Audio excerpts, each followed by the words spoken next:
Welcome home to USA Global TV and Radio, a place where dreams take flight, with authentic storytelling, diverse perspectives and meaningful conversations, where global stories unite and bridges are built beyond all borders. Discover world-class education, entertainment, hope and inspiration.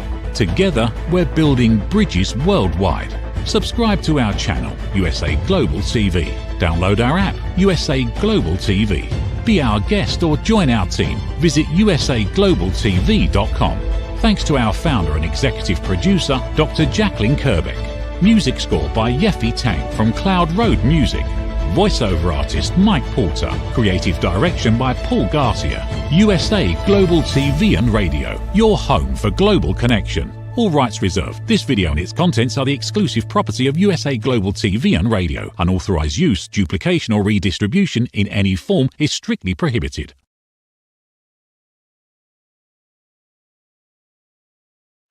Howdy y'all, Red O'Loughlin here. Today we're on the Wise Ones on the USA Global TV and Radio Network, and I'm back after a week of vacation, so I'm raring to go. I am a researcher, author, speaker, publisher. I do a lot of different things, but I research the human body at the cellular level, chemically speaking. I look for cause and effect relationships. Treat a cause, fix a problem. Treat symptoms, and you'll always be treating symptoms. That's what I write about. That's what I speak about. And that's what I focus on. But today we're focused on another person, Joel Mckay, Canadian author, public sector leader, former journalist, a pretty wide background. And so we're going to go ahead and introduce Joel. Please join me up here on stage. Hey, Red. How you doing? Excellent as always. Mckay, is that the way they say it up there? Is that just part of your background or what? Yeah, well, it's the clan. So it's an argument amongst the clan for the last 1,000 years. Is it Mckay or is it Mckay? And depending on who you talk to, it is where it goes. But typically, our understanding in our branch of the clan and family is that in the Highlands, it's pronounced Mckay. A lot of people get it wrong with Mckay. I was over in Europe for a while and ran into a lot of Irishmen, and almost all of them to O'Loughlin. It was the guttural sound, almost German in a sense. So I'm aware of, names get pronounced different ways, but Mckay it is, and we'll stick with that. Yeah. Okay. You have some backgrounds that's really dear to my heart. Writing is a big one, and you've kind of had that since you were almost a preteen, I'm guessing. Yeah.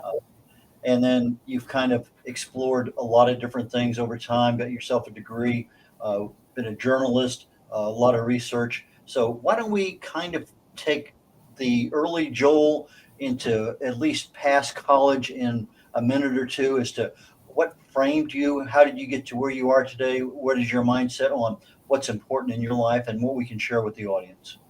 Yeah, I mean, very quickly, I was born and raised in Vancouver, which is a beautiful city in British Columbia, Western Canada. Low-income family. Dad was a cop, mom was a bank teller. Split up when I was a kid. Bit of a rough neighborhood, but overall a good family. And I was always led by my imagination. So playing with toys and action figures and all that stuff led into, as I became, a preteen, telling stories, writing stories, a desire to be an author. And then, as you get through high school and you start thinking about careers and work, because I am a believer in a strong work ethic and that people are hardwired to work. So I always wanted to go to work, and trying to be an author full time and make a scratch out of it in Canada is difficult. So I went to journalism school, J school, got a degree in that, was a journalist, community newspapers, and then eventually business reporting. I specialized in the natural resource industry, so extractive, forestry, mining, oil, and gas globally, as well as here in British Columbia and in Canada. And always trying to be a writer, always trying to, get that novel out, fantasy, horror, that's sort of the thing that I've always wanted to do. But it wasn't until I got out of journalism and into first public relations and communications, and then was a CEO of a public sector organization, basically a financial organization, that I led for close to 9 years, that I really got back into writing fiction. Once my job became all about leadership and people and team and culture, I found I needed that exit outside of work hours again to really scratch that creative itch. And that's when I got back in my evenings and weekends to writing fiction. And for me, it was horror. And leaned heavily into that, and have had a couple of books come out, and a third one that's coming out later this year. So that's the long and short of it. Is somebody who grew up in really normal circumstances in a rainy part of the world, who always wanted to turn his imagination into stories, and still also wanted to have a career that was meaningful, that was about public service, which is something that I believe in strongly. And I've been very fortunate to have both of those things at just 40. I just turned 40. So it's been a wild 20 years. I think that's probably a good summation. Well, two things I want to go over in your early career, because one of them, I did a little bit of research on your background, and one of them talked about being in a pristine town that looked like it was 30 years untouched. And I lived for a short while on active duty in the military in a place called Governor's Island, New York, Mm-hmm. just a quarter mile or so off of Manhattan. And It's like moving back into the 50s on base. And then all of a sudden you go across on the ferry, and now you're in the real world. And so it's kind of one of those little enclaves that never really changed from way back when. So what city were you in that seemed to never change? Oh, that's an interesting question. Now you're getting into the other stuff, which is my passion, which is development, rural development, and Canadian history, and all those things. So to try and shorten it, because I can be a bit verbose, as most writers can. Vancouver's an international city. I think we're all familiar with it, especially from the Olympics. But if you go prior to that, Expo 86, Hollywood North, all those things. Vancouver is considered one of the most livable cities in the world. I left Vancouver, which everybody thought was nuts, when I was an editor of a newspaper and had a good job and a nice apartment and a good life, and moved north, which is an unusual thing to do in Canada, because as you move north, you get into smaller towns, more remote areas, and areas, to your point, that often have not seen that gentrification or urban development. And so I moved to a city called Prince George. It's a city of about 80,000 people. It's about halfway up the province. But if you're familiar with the map, British Columbia is the size of Washington, Oregon, and California put together. So it's about 1,000 kilometers north of Vancouver, up in the forests, for lack of a better word, not far from the Rocky Mountains. And it's a town that is fascinating and is ever changing, but it's definitely an industry town. And so when you go there, when I moved there in 2012, it reminded me a lot of Vancouver in the 1980s, before the world kind of discovered Vancouver and it was gentrified. So Prince George is, probably the closest thing to it would be in the eastern U.S., the Rust Belt states, some of those cities and towns that were known for their industry, but their heyday has been past, and they're trying to transform themselves into something else. Prince George is a great city. I love living in the central interior, and I work in a smaller city about an hour from Prince George called Quesnel. It's also beautiful and lovely, but these are forestry towns. That's our industry, and so you see a lot of architecture and old stuff from sort of the mid 20th century that is still quite functional, but you wouldn't see it in a Manhattan anymore, or you wouldn't see it in a Seattle or a Vancouver or a Chicago necessarily. And I like that. I enjoy the underdog place. I enjoy the lifestyle. I'm a bit of a redneck, if I'm being fully honest. I moved here for the fishing and the hunting, and being out in the woods. But I find the space and the place inspiring to me, not just because it's an underdog, but it's beautiful British Columbia. It's supernatural BC. And when you live up here, you get to experience that history, which goes back 12, 13,000 years. If you want to be real honest about it, that's a neat place to call home, to learn about, and to try and draw creative inspiration from and tell stories. Well, second area of your early life that kind of pulled into me because when I was going to the Naval War College, one of the first things they told us was that there's non-attribution policy there, that whatever we heard, whatever came out was an honest discussion between people or among people. And I guess you had an opportunity once upon a time to talk to an ambassador from Mongolia or something, The Prime and Minister. prime minister, and you had a choice of attribution, non-attribution, quoting, whatever. And Oh, and as a writer, we have a tendency sometimes I'm not going to say copy things down, but we remember things more clearly than probably we should. And so, but as a writer, we have to be very careful about that. And even as a songwriter, it's even more important. But as a writer, it's super critical. So if it's not too long or whatever, or too detailed, you learned a good lesson there. At least that's yeah. what you told us. Why don't we go through that for a second? 'Cause I think that's a value to a lot of people, regardless of what you're doing. Yeah, it's a lesson in I think ethics, which is something I don't think we talk about enough in our current world. I think we should talk a lot about a lot more. So the long and short of it is, when I was a journalist still in Vancouver, the then Prime Minister of Mongolia, which is a communist country, and for lack of a better term, one might consider it a vassal state of China. Came to Vancouver, and he was trying to promote his country for Canadian and North American investment for mining. And of course, being a resources reporter, mining was my thing.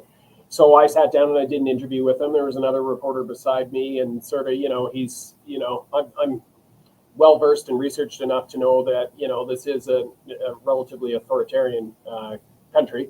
With a questionable track record on human rights and other issues, not to mention environmental safety, which are important issues in Canada. And so I asked those questions, and I didn't get honest answers. And somehow later that night, when you're doing that story, you need to you can't just write a story that's what the Prime Minister is saying. Like, you have to question the validity of those comments so that you can pass on that information to your readers around, it's not my place to pass judgment. I got to find somebody else who can, smell test that. And the person that I found, who to this day shall remain nameless, I got late at night, and it was the Canadian ambassador to that country, who I didn't know, and he didn't know me. But he sounded off on the phone in a way that, had I printed and attributed his comments about that country, he would have lost his job. And I know enough about diplomacy that it would have caused a small by media standards, but probably big in the Foreign Service standards, an international incident at a time when, whether it was a good idea or not, Canada is actively trying to, attract investment from East Asia and Central Asia. And so I made a choice, which ultimately meant the story wasn't a front pager, even though you're interviewing a prime minister. So, I wasn't going to be able to break it the way I wanted to, or that most journalists would want to, because you had a heck of a quote, multiple quotes. But I made a choice to ultimately, even though I didn't know this individual, I knew the consequences of it. I didn't think it was ethically correct to burn that contact and to attribute those quotes and cause that incident just so that I could get a front page. I didn't think it was worth it. And I, to this day, think I was right. And so I didn't. We printed the story, wasn't a front pager. Everybody moves on, no big deal. It's a great story to tell now, but it was important to me as a journalist and a professional. Like, you can't go through life burning bridges just to further your own career, which really speaks to furthering your own ego. I don't think that's right. And I'm happy to say that I believe, for the most part, I have a track record in my career of sticking to that ethical high ground. I'm not perfect, but I do believe you have to step back from these things at times and think about what you're doing. Think about the impact that it has. Is the juice worth the squeeze? Why am I really doing something? Truly, hold the mirror up in front of yourself and make a judgment call. And so that's what happened. It was a know-nothing story. but it didn't need to be more, just to satisfy, my own desire to have a front pager. One of the things that we authors generally don't have experience in is marketing. And you ended up in public relations responsibility and a lot of detail with regard to how you choose to do that. And that's a major portion of any kind of marketing aspect of our lives.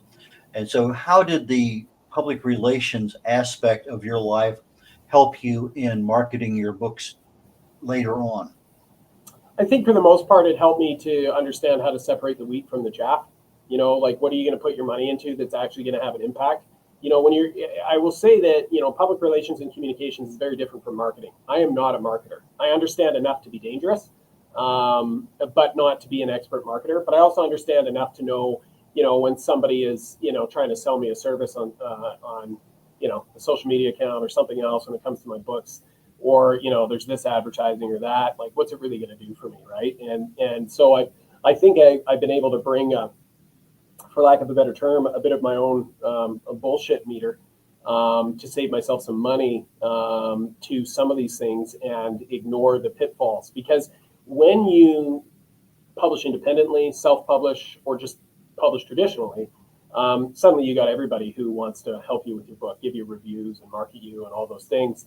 And that all sounds great, but really they're running a business. They're just trying to get their own revenue, and you have to look at their track record. You have to look at your audiences. You have to decide. You have limited budget. Where are you actually going to place that? So I think the public relations and communications helped with that. But I also think, like, I've run organizations. I'm a business journalist by trade. I understand business, profit and loss, and I think that was also equally helpful. The writing side of my life is the creative. That's the art. But when we get to publishing, forget the artist. This is now a business. And I have to treat it like a business and be smart about that, because you don't have unlimited income. This isn't a vanity project for me in any stretch. I am just trying to get my art out there in whatever way I think is most effective. So to your question, it's helped a lot. It's helped me, again, separate the wheat from the chaff and know where to put my time and effort. I will not claim it's perfect by any stretch. We all try things and experiment, especially when it comes to book marketing and all those things, and some things work and some things don't. But I think like any business, when you get into that, you have to understand what your business is and what you're trying to achieve. For me, at this point in time, I'm actually just trying to get my work out there. If I become a great selling multi-million-dollar author, cool. But that's not actually my goal. I'm not actually motivated by the money. I'm motivated by, I make a good income in my day job. I'm happy with that. I'm motivated by completing my art, creating the craft, getting better, and then getting out there and then slowly accumulating a readership, and getting better. I would do this even if I had 0 readers, just simply because the most important thing for me is actually the writing. It's the craft. It's the art. Okay, we're coming up on a commercial break here very shortly. So the question I want to ask you after we come back from commercial break is, just writing helps a lot, as does reading and other things. But just because we write as a journalist, I write a daily journals myself, doesn't matter. I'm writing. It's not the same thing as being an author where I need 100,000 or 60,000 words. Yeah. And writing doesn't necessarily give me the plot development for sci-fi or romance or fiction or horror or anything else. So when we come back, let's go ahead and walk down that road of writing, and how do I take it from just writing to being an author. And with that, we'll go ahead and go to commercial break now. USA Global TV and Radio proudly presents The Corner Bookstore, hosted by Red O'Loughlin.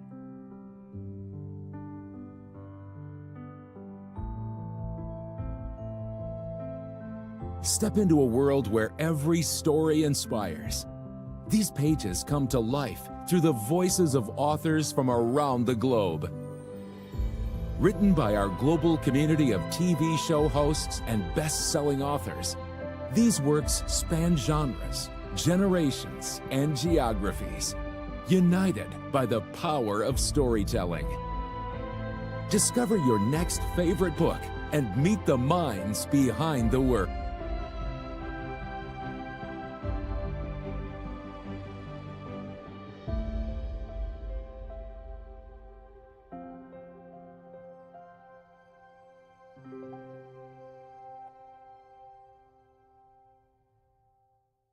Thursdays, only on USA Global TV and Radio.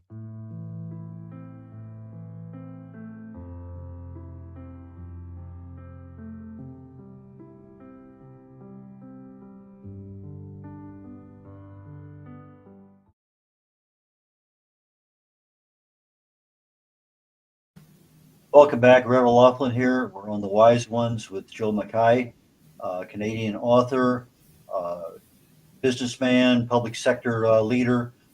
We covered a lot of things, but we're going to now go a little bit more down the writing background. As a writer, you write for newspapers, magazines, whatever, a few thousand words. But it's not the same thing as developing a plot with a location, with characters, with a story that you're telling, whether it's real or made up. It doesn't matter whether it occurred in this galaxy or another one. But we need not only to have the writing there, but you need to capture that brain of somebody else that's reading it or observing it. Yeah. And if you can't tell that story in such a way that that person wants to continue reading, then we're not really being a true author in that sense. Yeah, we're a writer, but we're not an author. So let's kind of move down that path for a while. You, as a journalist, wrote a lot. You covered a lot of different territories, people, places, things. But then when you started being an author, you have a different mindset. Let's talk about that for a few minutes.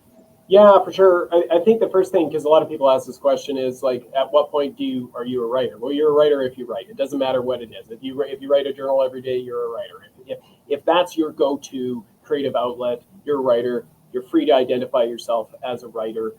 There isn't some amount of income, title, or things that you need to have done to describe yourself as a writer. So I just want to get that off my chest right away, because I see people arguing about that at times, and I think it's useless, and writing looks like many different things. I think, like any type of vocation or certainly artistic endeavor, when you get into it, there's a lot of nuance. Now, I made the mistake of thinking that if I went into journalism, I would be a better writer, but maybe that would actually lead me to eventually meeting a publisher and getting a novel published. Well, I suppose that if I wanted to write a book about mining, forestry, oil and gas, land-based issues, the extractive industries, whatever it is, I was well placed for that as a journalist, because that's what I covered as a journalist. But writing a fantasy or horror novel, not at all. Doesn't teach you any of that. You don't meet publishers or any of that stuff. So I was wrong in that. I was also wrong in that, to your point, Red, the type of writing is fundamentally different. With journalism, you're just trying to get the most important information up top, least important information at the bottom, and hope that you can get somebody, a third of the way through the story, so that they get some information in their head, and then they're better informed for the day ahead. With a short story or a book, you're trying to get them from the beginning to the end. It's a much different process, and so there's a lot of different structure. The most important thing to doing that is to realize that writing a lot and publishing a lot as a journalist did make me a better writer. It was sharper. I had a lot of working knowledge, but I didn't know anything about dialogue, plot, conflict, character development, all those things. I had ideas about it, but I didn't really know. So when I started getting serious about it, I actually went back to school.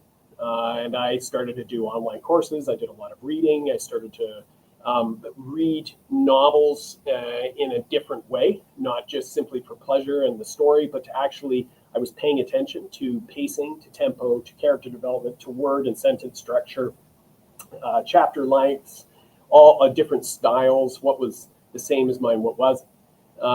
And so I put myself through school, and then I started to experiment, and I was free to experiment. And a lot of the stuff you write in the beginning, it's not good. At least it was in my case. And I'm not claiming my stuff now is good, but go buy it if you're watching this.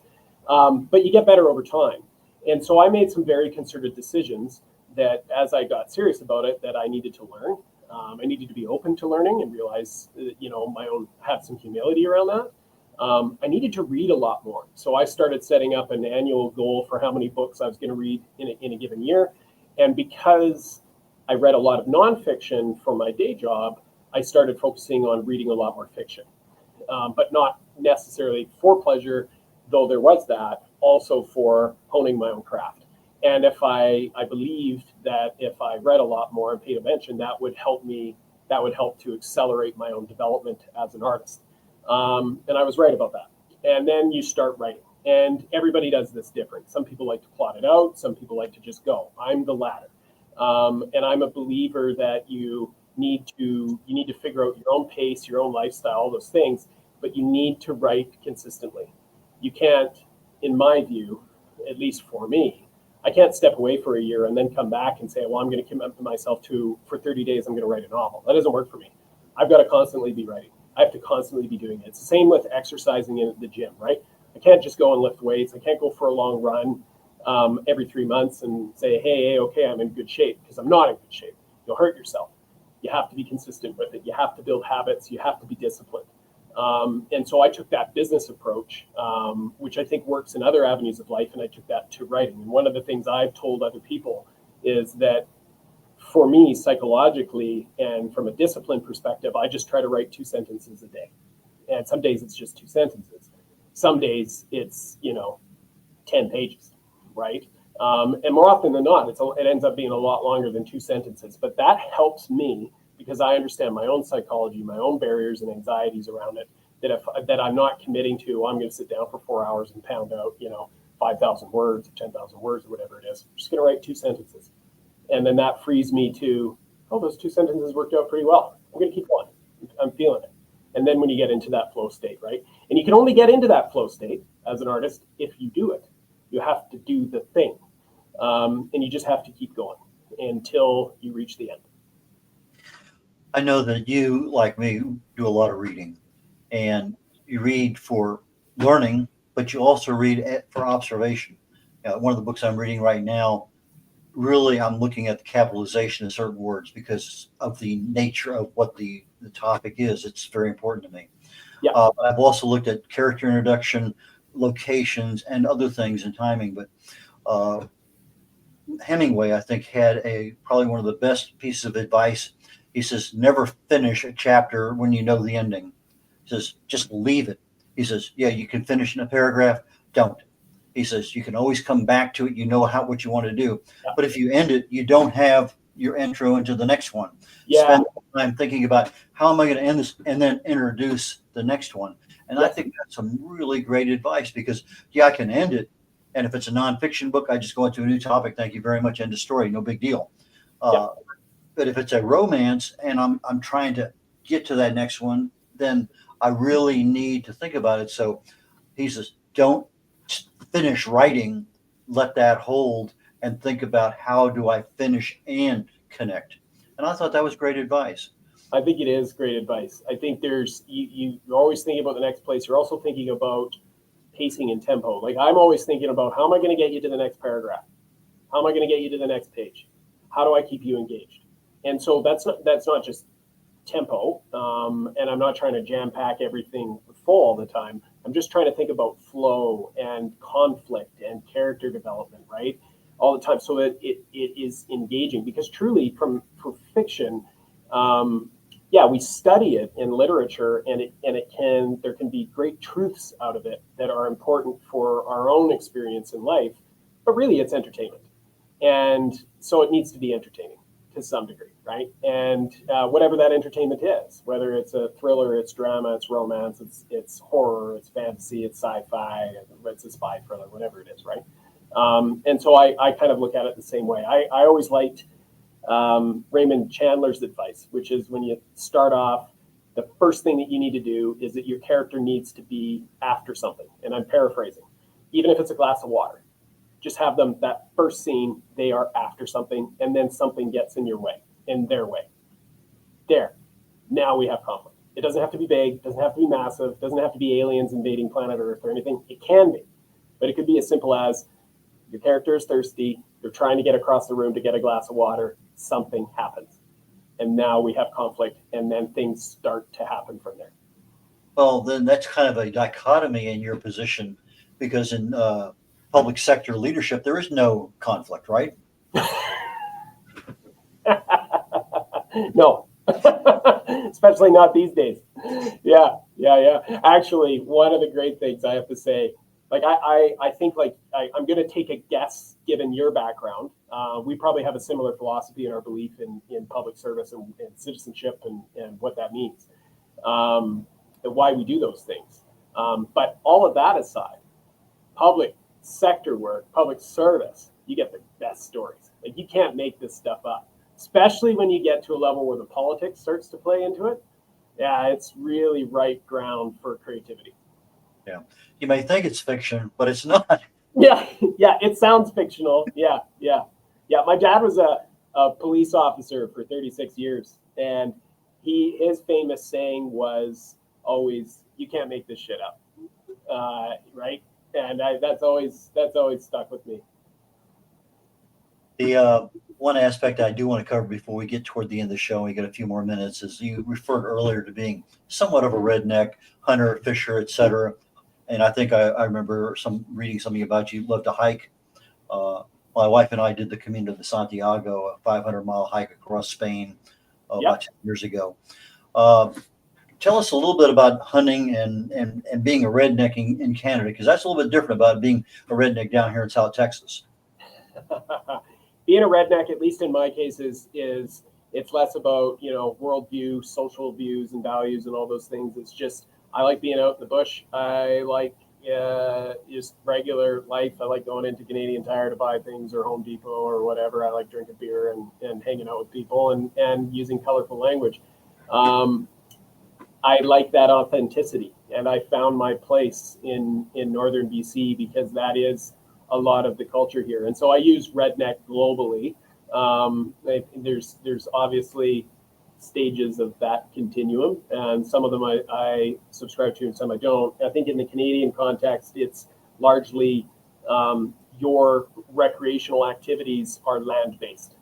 So you like to be out in the bush, winter, summer, spring, fall, whatever that is. You like being out there, and you like hanging out with people who also like being out there. And when you're out there and something goes wrong, something always goes wrong, motor doesn't work, or bad weather, or there's a grizzly bear, or whatever there is, it's a source of humor if you survive it, and a story, right? And so it doesn't matter what you're doing, whether you're snowshoeing or you're hiking or you're just hanging out by a lake, paddleboarding, or you're hunting and fishing, motorsports, whatever it is. You are out there getting that experience and building, I think, that resiliency and stoicism around just being on the land, enjoying the land as it is, not as as you want it to be, or not that's manicured or controlled in like a massive, resort complex. Those are nice. It's nice to have those holidays, but I can't speak to the States, but I know in the Canadian context, the landscape's always trying to kill you. So there is a bit of, I suppose, that lends itself to the Canadian sense of humor, and what it means to be a hoser or a redneck in this country, which is very different, which is that we're out there, we're on it, we love it, we want to protect it. But we're also going to use colorful language and do our thing, and that's a certain type of lifestyle, and it's that way across the country. This is a big country. It doesn't matter if you're in Newfoundland or BC or up in the territories. You run into similar people who are into the same thing. Okay, we're getting ready to wrap up the show here, but I do want to ask you one really quick question. Yeah. What animal and fish do you find the most challenging, enjoyable, and difficult to go out and enjoy life when you're hunting and fishing? For fish, I'll just speak to that because I don't get out to hunt nearly as much as I'd like to. I will not claim to be an expert in that. But for fishing, it's the grayling. I want to get the grayling because it's the Arctic watershed, and you can get that here if you know where to go. A lot of people don't know that. So if I happened on a fly rod to pull a grayling out in a certain area, that to me is like, all right now I'm really out there. So An animal to hunt? I like birds. I'm probably more a bird guy than anything. A lot of people here hunt moose and bear. I'm not there. I'm not there. I enjoy the meat. Don't get me wrong. I like game meat. But for me, birds. Yeah. Okay, so here toward the end of the show, how do people get your books? We really didn't talk a whole lot about that, but you're going to be on one of my shows, the Corner Bookstore, here coming up, I think, first week in June. And so we'll get a chance to get into a lot more detail. But how do people reach you? What can you provide to them? How do they buy your books? So take it away. Yeah, hop on the Global Warehouse, Amazon.com, and search up Joel Mckay. You'll find my books there. There's 2 of them, Wolf at the Door, and It Came from the Trees and Other Violent Aberrations. They're both short afternoon reads, pulp fiction, creature feature horrors with a Canadian bent to them. They're the kind of thing that I think I'm pretty confident saying they're a ton of fun, a lot of humor, and quick reads, the type of thing you might read on a beach or at a cabin. You can find me on joelmckay.ca. It's my website. Stay tuned. Signed up for my newsletter. And you can find out what's going on in my writing life and get some advanced information and other things as new stuff's coming out. And then you can always find me on social, on X, at Joel C. Mckay, and on Instagram and Threads, author Joel Mckay. And you do public postings on your social media often? Try to. Okay. I think most of us try, and then some days we get overwhelmed. Some days are better than others. Yeah. Yes, you got that right. Joel, thank you so very much. And I really do look forward to us getting together again here in a couple of weeks. Yeah, so do I. It's been fun, Red. I had a wonderful time today. So thank you so very much. And we will catch Joel again, I think the 5th of June, if I remember the date. But he'll be on the Corner Bookstore on the USA Global TV and Radio Network in the near future. Take care, Joel. Have a wonderful day. Take care. Red O'Loughlin here. We're concluding The Wise Ones on the USA Global TV and Radio Network. My next show is called Talking Heads. It's a show where I typically take a topic on health and I dive into it. I give a lot of background as to what the research says, not from a prescription medicine perspective, but from a more natural and what causes things to happen. If I know a cause and effect relationship, why not take some action that can speed something up or slow something down or even stop something? And that, I think, is a major aspect of health. I just finished a 7-day cruise, my wife and I's first cruise ever. And we went to 2 places in Mexico and one to Honduras. And I thought, okay, fine, I'm going to have a fair amount of time to myself. And I did. And I wanted to observe around me what was going on because I wanted to at least relate back to it. And I hadn't quite figured, well, maybe this is the right time to do it. Earlier in this week, I said, nope, this is going to be it. So my show is called, But I Was on Vacation.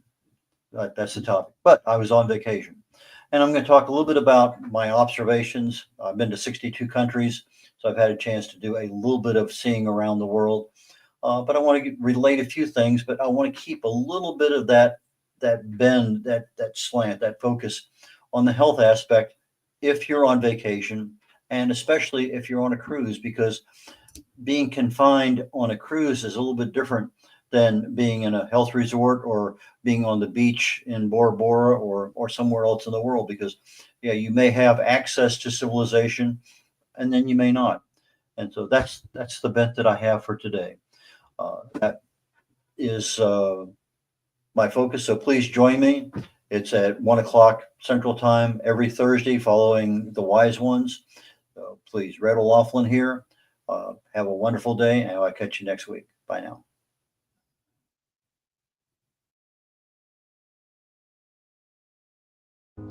I just can't take it anymore. I am so tired. I am so frustrated and burnt out. Why won't anyone listen to what I have to say? Yet I look on social media and everybody's smiling and having a great time. Meanwhile, I feel totally alone with my world rushing by. Guess what? Great news. You have a choice. You can change the dynamic by learning how to listen at an elevated level yourself through the power of listening educational courses. Can you imagine from where you are today to having a life overflowing with abundance? It's possible. Learn how to listen at an elevated level. You'll have deeper connections, better relationships, and more authentic conversations. Start today. Go to usaglobaltv.com, education, and learn how to listen. We have courses and children's books. Let's work together to learn how to listen.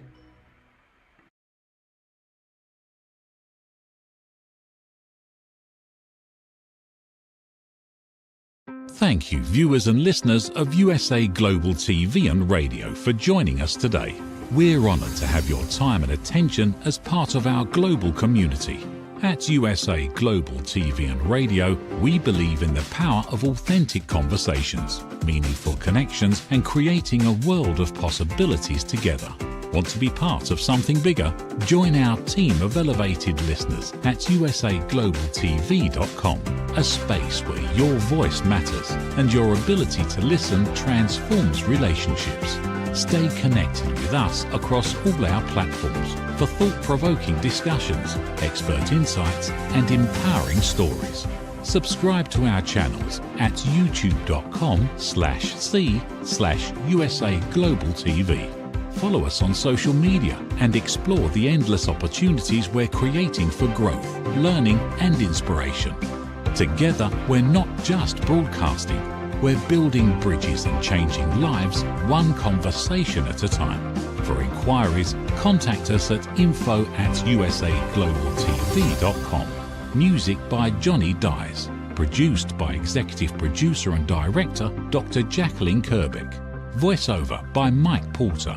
Creative Direction by Paul Garcia. All rights reserved. Copyright 2025. Visit usaglobaltv.com to view our full terms and conditions.